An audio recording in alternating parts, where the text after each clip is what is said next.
Yeah. Oh, okay. So I told you I saw I'm a banker by trade, but Yeah. oh well, I didn't know we started yet. We're starting. Okay. All right, here we are.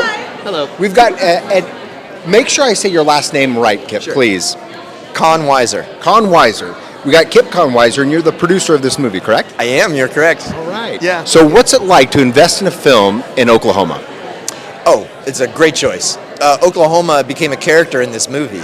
I scouted around the United States for several months looking to try to find really where does this movie belong? Where can we find the air and the people and the community, the infrastructure, the tax credit, the crew that all line up to tell an authentic rodeo story, and there was no choice but Oklahoma. Good. Well, I look forward to watching it tonight.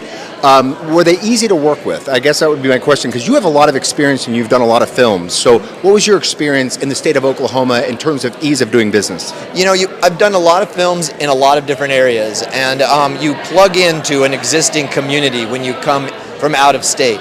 So you're really looking for the integrity of that community. In this particular case, Kevin Ty, our line producer, and Dylan Brody, who I first met, grabbed me and guided me, and that has been the truth at every state or country I've produced. This is my 86th feature film. At every single place you go into, you need that person who says, come with me, I've got a community. I have been that at other places to sort of major domo people. But that's how this works, is when you go as a filmmaker, ingratiate yourself to the filmmakers who are already there, plug into their community, because when you leave, they're still a community. Yeah. So you're tapping into their ecosystem, and be respectful of that is how it works. Well, the state of Oklahoma is trying to promote that ecosystem. So let me ask you this. What surprised you the most about working in the state of Oklahoma? I don't know if I was necessarily surprised. I think I was pleased that all the things that I thought were true were true. That the crew has a tremendous work ethic.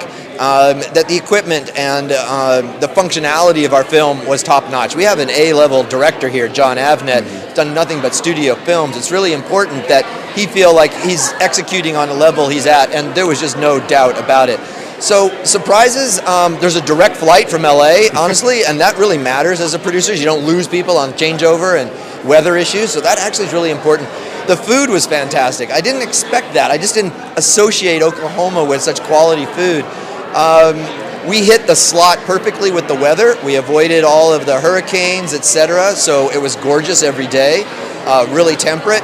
I suppose, I always expect something to go wrong. Nothing did, and I guess that's a surprise. Good. Well, that is a surprise. It's a good surprise. Yeah, it's a good okay, so surprise. the Last Rodeo.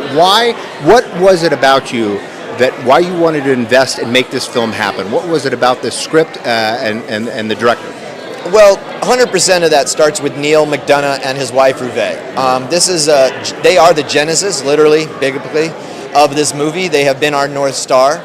Their love is at the core of the film. Their family is what really drives our film family. So for me, whenever I was wondering which choice to make, it was always, looking at Neal and Ruve.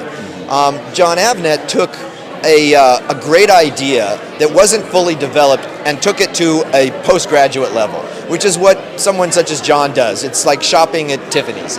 Everything just gets a little bit better.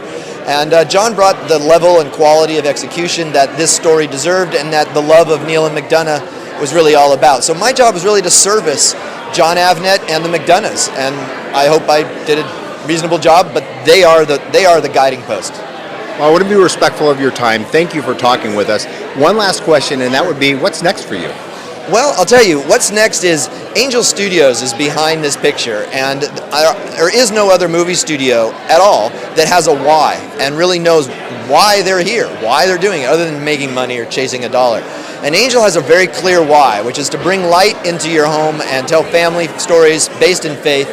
And that's what I'm all about, and I think that's what media should be all about right now. So what's next for me is supporting that's good in the world and trying to really counteract that which is not. And so I'm all about Angel, and hold on. that's what's next. The producer just said that. Can I get an amen? Yes. Amen. Love that. Thank you. All right, Kip Konwiser, the producer of The Last Rodeo. This has been a pleasure. Thank you for taking the time with Behind the Scenes Oklahoma. Really appreciate it.